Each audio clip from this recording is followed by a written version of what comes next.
COVID-19 ప్రత్యేక వార్తలు చదువుతోంది ఎంట్రపాటి మాధవీలత. హైదరాబాద్లోని జీనోమ్ వ్యాలీలో ఉన్నటువంటి భారత బయోటెక్ ఇంటర్నేషనల్ లిమిటెడ్లో కోవిడ్-19 వ్యాక్సిన్ కోవాగ్జిన్ ఉత్పత్తి, అభివృద్దిని ప్రధానమంత్రి నరేంద్ర మోదీ సమీక్షించారు.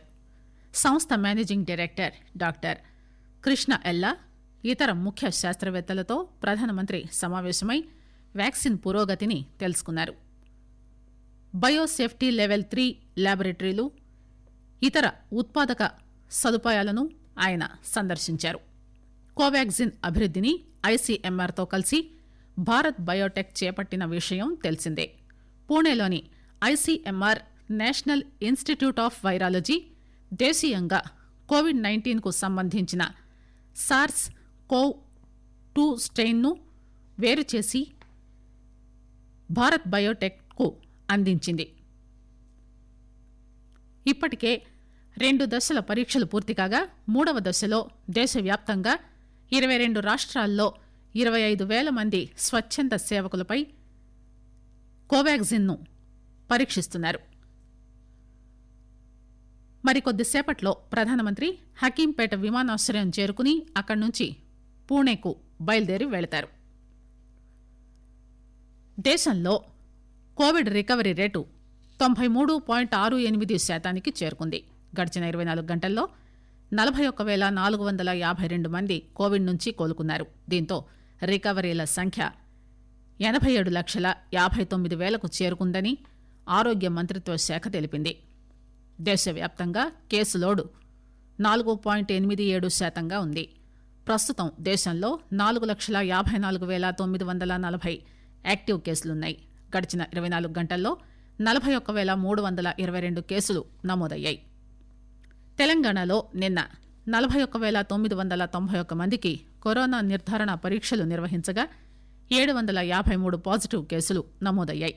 దీంతో మొత్తం ఇప్పటివరకు నమోదైన కేసుల సంఖ్య 2,68,418కి చేరింది. నిన్న కరోనాతో 3 మృతి చెందారు. దీంతో మృతుల సంఖ్య 1,451కి చేరింది. కరోనా బారి నుంచి నిన్న 952 మంది కోలుకోవడంతో ఇప్పటివరకు కోలుకున్న వారి సంఖ్య 2,56,330కి చేరింది. కోవిడ్ రికవరీ రేటు 95.49%గా నమోదైంది. హైదరాబాద్ మహానగర పాలక సంస్థ ఎన్నికల ప్రచారం గడువు రేపటితో ముగియనుండగా ప్రధాన పార్టీల ప్రచారం ఉధృతంగా సాగుతోంది.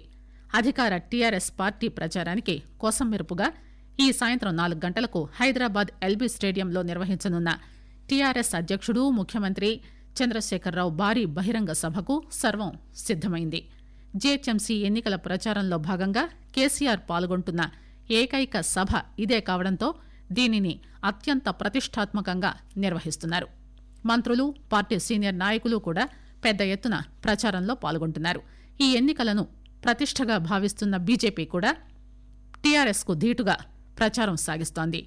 కేంద్ర మంత్రి కిషన్ రెడ్డి పర్యవేక్షణలో రాష్ట అధ్యక్షుడు బండి సంజయ్ నాయకత్వంలో పార్టీ ప్రచారం జోరుగా సాగుతోంది. ఉత్తరప్రదేశ్ ముఖ్యమంత్రి యోగి ఆదిత్యనాథ్ ఈ సాయంత్రం బీజేపీ ఎన్నికల ప్రచారంలో పాల్గొంటుండగా రేపు హోంమంత్రి అమిత్ షా ప్రచారానికి రానున్నారు. ఇక కాంగ్రెస్ ప్రచారానికి పార్టీ అధ్యక్షుడు ఉత్తమ్ కుమార్ రెడ్డి స్వయంగా నాయకత్వం వహిస్తున్నారు. అటు మజ్లిస్ పార్టీ తరఫున అధినేత అసదుద్దీన్ ఓవైసీ అలుపులేని ప్రచారం నిర్వహిస్తున్నారు. కరోనా ప్రభావం నుంచి ఆదిలాబాద్ ఆర్టీసీ రీజన్ క్రమంగా తేరుకుని ఆదాయం పెంచుకుంటోంది.